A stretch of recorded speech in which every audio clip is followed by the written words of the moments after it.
Ang aton nga text sa singaga, adiri sa Psalm 103 and verse 12 and verse 13.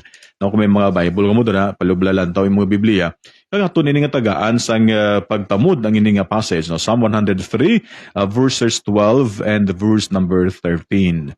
As far as the east is from the west, so far hath he removed our transgression from us. Like as a father pitieth his children, so the Lord pitieth them that fear Him. Kabay panggino magpakam siyang pulo ang tuntun asya adlaw, magapangamuyo kita. O Diyos, salamat gid nga may tion kami nga makatuon sa mong pulong sa sigid nga. Patawara kami Ginoo sa mga paglapas sa mga sa tumang namay, and tuguting bilang espiritu magpigambal sa mo karon. Hatagi gahoy mo mapulong. Gamita kami Ginoo si aga sa Kristo Jesus. Amen. Well, atod nga padayong bilang pagpamalandong sa pulong sinuutod, gaton anya singiaga, because I'm in Christ. Tungod ara ko kay Kristo Jesus. Kaya nga aton nga pagabuhi, tungod ara kay Jesus, hindi nga tungod nga aton lang, kag tungod para sa akon lang, para sa imo lang, but because I'm in Christ. Tungod ara ka na sa Ginoo. Kaya ginhambal sa aton nga passage in Psalm 103 verse 12 and verse 13, as far as the east is from the west, so far has He removed our transgressions from us. Imagine na bala ang kalayuon, no? Kag apang ang Ginoo nagkuha sa aton tanan nga makasalanan. Ginkuha niya akon tanan nga salanan, kung imo tanan nga makasalanan, talaga sa ipanay ginkuha sa Ginoo. As a father, love and pities his children. So Ginoo na higugma sa aton tanan kag nagkuha sa tanan salanan with reverence and worship and awe sa tubangan sa Ginoo. Utod ka ni gugma. Kung aton balang atulupang doon sa lugabuhi, ginabutangan naton sang madamo nga pressures sa atong galingon. We put a lot of more pressures sa atong galingon than God would ever put on us. Kaya kung tani siya daya magbutang, hindi ako, hindi ikaw. God remove all that make us unrighteous. Ang tanaton nga mga nahimo ng hindi maayo, our transgressions, kag ginhatag na ang sa Ginoo, ginkuha na sa Ginoo tanan-tanan sa imo kag sa ako na biyan, and send it as far away as the east is from the west. How far is the east from the west? A long way. Huh? Krama kalayo ang distansya. But imudumdumon bala utod ganito mga kung paano ikaw ginbuligan si Ginoo, paano ginkuha sa Ginoo ang imong mga kasalanan, ang akon mga kasalanan. You are in Christ. And I'm in Christ. And because I'm in Christ, remember, God is aware of our imperfections. Yes, we are not perfect. And madamo nga mga busy sa ito kabuhi, madamo sa buhi nga makasala kita. But then, remember that God is aware of our imperfections. Yet, He receives what we do out of love for Him. Inabaton sa Ginoo si gyapon. Ang aton tanan-tanan ginhimo paagi sa paghigugma naton sa Ginoo. Kung naton talupang doon bala utod, ang isa ka manami gid nga butang sa kabuhi amo ini, not hindi ikaw, hindi ako, but si Christ. Remember what Paul says in the New Testament? Not I, but Christ liveth in me. Isa na ka nami nga mabutang agad mag-remind sa ako, mag-remind sa imo. Hindi na ikaw nagabuhi dira, but si Christ nagabuhi dira. Apang kung kaisa abyan, ang makitaan sa gyapon, ang aton lang kaugalingon, kag wala si Jesus. Amo na tani ang pinakanami nga butang, no? That our ultimate goal is to glorify God and to serve Him, kag kung tani makitaan si Jesus sa aton. Inabalang the way we talked, the way ka magtrata sa mga tao, the way ka nga maghimo sa mga butang, makitaan si Ginoong Jesus mo kabuhi sa aton tatagsa ka mga kabuhi. Because I'm in Christ, remember that God is aware of our imperfections. He cleans up our misses, and even He works good out of them. Inluan ka sa Ginoo. Ginugasan niya ikaw, o kagitiluan ikaw because He loved us with a perfect love. Hindi iya nga gugma nga salimpapaw, kundi gugma nga tudtuod nga gugma, kagtuman gid nga pagigugma sang Ginoo si mabyan. He loved us. Ginigugma ka sa Ginoo with a perfect love. Nakita niya ang imo pagtuo, ang akon pagtuo sa iya. And He considers us to be in Christ. Abyan kang nigugma. Ini nga aga. Luyag ko magpamangkot si mo, luyag ko nga magpamangkot si mo, tod, may ara kagid bala nga personal nga relasyon sa Ginoo. Tuna mo na yung pinaka-importante. Ang akon kag ang imo nga personal nga kangtanan sa Dios. Kay kung wala ina sa aton abyan, bisan ano pa nimo nga pagpaninguha, ano pa nimo nga paghibos pagtanan-tanan ginbatas mga tanan, but wala ang Ginoo sa imo kabuhi, kulang gyapon ang tanan. Gani nga ini nga aga utod ako nagapangabay sa imo. Ako naga-imbitar sa imo, kilalaha balang Ginoong imo Dios kag personal nga manluluwas. Siling sang pulong sino, believe in the Lord Jesus Christ and thou shalt be saved. Tama ka simple. Tuhan nimo si Jesus imo Dios kag personal nga manluluwas. Palapit ka siya nga aga kag siling mo sa Ginoo sa ining adlaw. Ginoo ari ako. Ginaako nakon nga ako makasasala. Patawara ako sa masalanan. Ginatuon ako ikaw nga akong Diyos kag personal nga manluluwas. Sa ngalan ni Ginoong Hesus. Kabay pa. Ambiyan himuan na nga desisyon. Himuan na bala nga desisyon si makabuhi sa adlaw. Amo inautod ang pinaka-importante nga bahin sa akong kabuhi kag sa imo kabuhi ang aton kang tanan sa Ginoo. If God asked kung siya magpamangkot sa imo, magpamangkot sa akon, why should I let you into heaven? Nga atugutan ikaw nga magsulod sa langit.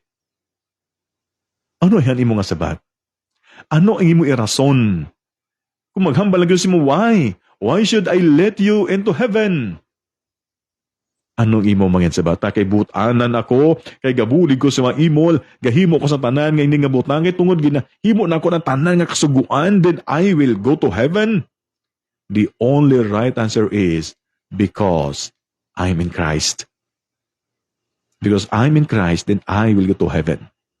Not because nga pastor ko, not because nga leader ko sa simbahan, but because I'm in Christ, then I will go to heaven. Amuli na abyan ang pinakanami nga sabat. Di ko paghambal na to because I'm in Christ. Ang sunod nga pamangkot, ginakabubla nato ng Kristo nga ara sa aton. Naginakabubla nato ng Ginoo nga ara sa atong kabuhi. Makitaan bala siya sa atong kabuhi. Kung magpamuyayaw ka, sige ng Jesus, wala ka pamuyayaw? Of course, wala. Oh, kung magpangliba ka da, sige ng Jesus, wala ka pangliba? Of course, wala. Sa aton na nga mga kabataan, kung mang snub ka da sa eskulahan, sige ng Jesus, wala ka pang snub? Of course, wala. Di nga ang ginahimo ta na. Nga ang ginapractice na to na. Ili magili na ang ginahimo ni Jesus Christ. Because I'm in Christ.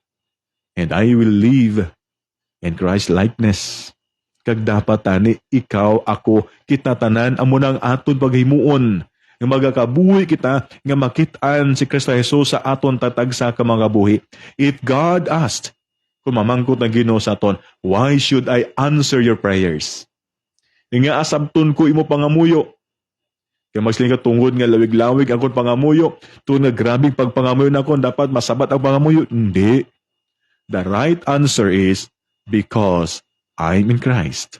Tungod ara ko kay Kristo Jesus. Tungod iya ko ni Kristo Jesus, anak nimo ako. That's why sabton mo ang akong pangamoy, because I'm in Christ. Not because you are eloquent sang imong pagpangamuyo nga grabe kalawig-lawig pagpangamuyo. Hindi na palawig-lawig, hindi na panami sa mga pulong atong ginabuyan, kundi pinaagi ina kay Kristo Jesus nga ara sa atong kabuhiutod. Because I'm in Christ. That's why, if God will ask, why should I answer your prayer? Because I'm in Christ. Ari pagidap yan, ang pamangkot sa aton sing adlaw, if God will ask, why should I help you? Nga abuligan ta ka. Kamagsiling ikaw, tungod gabulig ko sa iban, tungod gahimo ko sang maayo, tungod maalwan ako, buligan mo ko? Hindi. the right answer, the only right answer is because I'm in Christ. Tungod ara ko kay Kristo Jesus. Di biyan kamusta ka sing adlaw? Kamusta ka mo ni Jesus? Do you have the personal time? O may ara pala ikaw tion kay surahanay ka mo nga dunga? Ginasunod bala nimo siya? He is our master. Ginasunod bala naton siya? Ginahimo bala naton ang gusto sa Ginoo? Jesus wants us to come to Him fearlessly, confidently, and boldly to the Father and receive His mercy for our failures. Luyag sa Ginoo abiyan kag utod sa siniginadlaw, magpalapit ikaw sa iya. Nga wala sing kahadlok, may yara nga pagsalig, may maiso nga pagpalapit to the Father. Nga magbaton ka sang kaluoy sang Dios for our failures and grace for every need we have. Amo niya ang kiluyag sa Ginoo sa aton tanan. He understands our weaknesses. He understands our faults. Nahangpan aya sa Ginoo ang aton mga kaluyahon. Nahangpan sa Ginoo ang aton mga kasalanan. Natsindihan sa Ginoo. He understands that we are not going to manifest sa aton kugalingon lang. Nabalana sa Ginoo utod. Bala sa Dios. But we can ask God, Lord, patawara ako sa nga ako nahimo nga mga hindi maayos mo tubangan. We can ask God, Lord, forgive us for the mistake nga ato nahimo. And then, we go boldly for the throne of God and ask to meet our need. Ginoo sa taan ako kinanglanon. Amyan amo ni pinakanami. Nga imo kag akon matulupangdan sa tugalingon. Tutuod gid aryang Dios. Siya ang aton Ginoo, siya ang aton nga master. Siya ang aton nga leader. Sundon naton siya. Not because nga maayo ka, not because maalwan ka, not because nga ano ka, but because you are in Christ. Because I'm in Christ. Utod ka ni gugma. Kabay pa. Matulupang na nato ni. Trust God. Saligi siya singadlaw. Saligi siya singaga. Do everything out of love for Heavenly Father. Magluwa sa sina, wala na tasang iban pa. Wala pa na si iban pa nga motibo nga pagahimuon. Himua ang tanan tungod sa imo pagigugma sa imo hilangitnon nga amay. Ang imo pagpangalagad, ang imo pagsunod, ang imo paghimo sa tanan nga butang, himuay na tanan out of our love of our Heavenly Father. Hindi agud nga ma-please nimo ang tawo, no. We cannot please everybody. May reklamo gina sila sa imo gihapon, sa no kanami sige mo mareklamo sila lagi gihapon. Do everything out of love of your Heavenly Father. You can trust God to answer your prayers and clean up your messes when it comes to Him today. Palapit ka sa Ginoo sing adlaw. Tuoy siya. Imo Dios kag personal nga maluluwas. Abyan madamo gid nga salamat sang imo nga pagpayupod sa aton pagtuon sang pulong sa Ginoo adlaw kag buwas sa aton atun-an padayon nga pagtuon sang pulong sa Ginoo. Diri sa aton nga programa ang Morning Greetings and Devotion. Baga pangamuyo kita. Labing balaan kay lito namon Amay, salamat sa mong pulong nga nagapanumdum sa amon. Himuon namon ang tanan tungod sa amon nga tudtuod gid nga pagigugma sa imo. Pagpalangga sa imo. Out of our love dira si Mamay. Hindi ito Ginoo tungod sa amon kugalingon, hindi tungod sa amon kugalingon paghimakas, but because of you. Help us, dear Father. Ikabuhi namon ikaw. I-practice namon na makitaan ka sa matag sa kamakabuhi. Kag salamat gid. Kami makadangat sa imong ginarian because we are in Christ. Kami makabatos pagsabat sa imong pagpangamoy because we are in Christ. Kami makabatos sa imong pagbulig, sa imong bulig tod we are in Christ. Kag hindi sa among kugalingon o Dios. Panumduma kami Ginoo sini. Salamat sa tanan mo nga matag palamati. Tanan nga mga viewers nga adlaw. Lord, ikaw gid mag-bless sa tatagtagsa.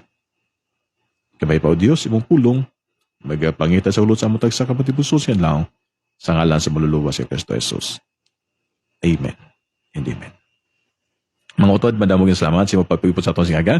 Kag salamat gid sa tanan naton nga mga followers, tanan nga mga viewers and listeners sa ato programa ang Morning Greetings and Devotion.